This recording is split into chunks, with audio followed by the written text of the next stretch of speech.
से अपने कदम जमा लिए हैं कि किसी भी वक्त दुश्मन अनासर से मिलकर वो पाकिस्तान का तख्ता पलट सकते हैं। इसलिए हमें मोहतात होना चाहिए। आपके इल्म में है कि चनाब नगर साबका रबवा जिस जगह आबाद है उस जगह का पुराना नाम चक ढगियां था। तकसीम हिंद के वक्त उस वक्त का कादियानी खलीफा जब कादियान से सिखों के डर से भागकर पाकिस्तान आ गया, जिसे ये कादियान दारुल अमान कहते थे, तो सर जफरुल्लाह खान की कोशिश से उस जगह कादियानी जमात के लिए बुनियादी तौर पर 12,000 रुपए के इवज 1034 एकड़ जमीन की लेज मोरखा 11 जून 1948 को पास की गई थी। उस वक्त उस जगह का नाम रबवा रखा गया। यहाँ बाकायदा कादियानी आबादकारी का इफ्तिताह मोरखा 20 सितंबर 1948 को हुआ। उस मौका पर 5 बकरे भी ज़बह किए गए और फिर हर कोने खुदरे से कादियानियों को लाकर यहाँ आबाद किया गया और किसी भी मुसलमान के लिए यहाँ जमीन हासिल करके घर बनाना ममनू करार दे दिया गया।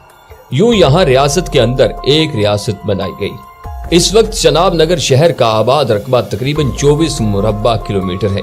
क्या आप जानते हैं कि उस जमीन की लेज सन 2047 में खत्म हो जाएगी? जी हाँ, कादियानियों के नाम दी गई लीज 99 साल के लिए थी और कादियानी जानते हैं कि मुसलमानान पाकिस्तान इस लीज की तजदीद कभी नहीं होने देंगे। कादियानियों को भी इस बात का एहसास है कि क्या होगा, इसलिए कादियानियों ने इस खतरे को भांपते हुए चनाब नगर से सरगोदा की तरफ की जमीन मुंह मांगी कीमत पर खरीदनी शुरू कर दी है कि अगर चनाब नगर की जमीन की लीज मंसूख हो तो हमारे पास अपनी जाती मलकीती जमीन उसके मुतबादल के तौर पर मौजूद हो। इस मकसद के लिए सबसे पहले चनाब नगर के साथ अहमद नगर नाम की एक बस्ती भी पहले ही बसाई जा चुकी है, जहां मिर्जा मसरूर का फार्म हाउस भी है और इतलात के मुताबिक वहां से आगे भी 4-5 गुना ज्यादा कीमत पर धड़ाधड़ जमीनें खरीदी जा रही हैं और हमारे नाम के मुसलमान पैसों के लालच में कादियानियों को अपनी जमीनें फरोख्त कर रहे हैं। बिल्कुल ऐसे जैसे फलस्तीन में यहूदियों ने मुंह मांगे दाम देकर मकामी मुसलमानों से जमीनें खरीदी और अब वहां इसराइल कायम है। नाज़रीन मोहतरम, इतलात के मुताबिक कादियानी सरगोदा की हदूद तक पहुंच चुके हैं। मेरे ख्याल में कादियानियों ने अपने नए शहर का नाम अहमद नगर रखने का सोचा हुआ है, इसलिए ये बस्ती सबसे पहले कायम की गई है। हमें ममलिकत खुदादाद पाकिस्तान में एक और इसराइल बनने से रोकना होगा।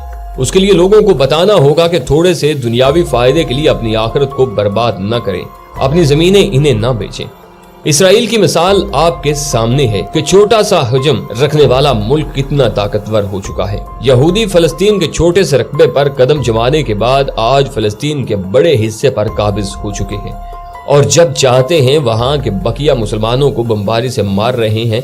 फलस्तीनियों की नस्ल कशी के पीछे उनका मकसद ये है कि वहां के तमाम मुसलमान खत्म हो जाएं और सारी जमीन यहूदियों को मिल जाए।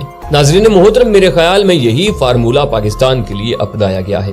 कादियानियों को पाकिस्तान में जमीन खरीदने के लिए पाकिस्तान मुखालिफ ममालिक भारी मुआवजा दे रहे हैं, क्योंकि पाकिस्तान को सरहदों पर अटैक करके नहीं तोड़ा जा सकता। लिहाजा मुसलमानों की तारीख देखते हुए इन्हें अंदर से तोड़ने का फार्मूला अपनाया जाता है, क्योंकि मुसलमानों को जब भी शिकस्त हुई तो इनके अंदर छुपे गद्दारों की वजह से हुई। मैंने कभी भी पहले आपसे अपनी किसी वीडियो में रिक्वेस्ट नहीं की कि वीडियो को शेयर करें, लेकिन आज इस वीडियो के लिए मैं आपसे रिक्वेस्ट करूंगा कि इसे इतना शेयर करें कि हमारे आला हुक्मरानों तक पहुंच जाए, ताकि वो लोग ये फैसला कर सकें कि हमारे पाकिस्तान को हमारे अंदर से खतरा मौजूद है।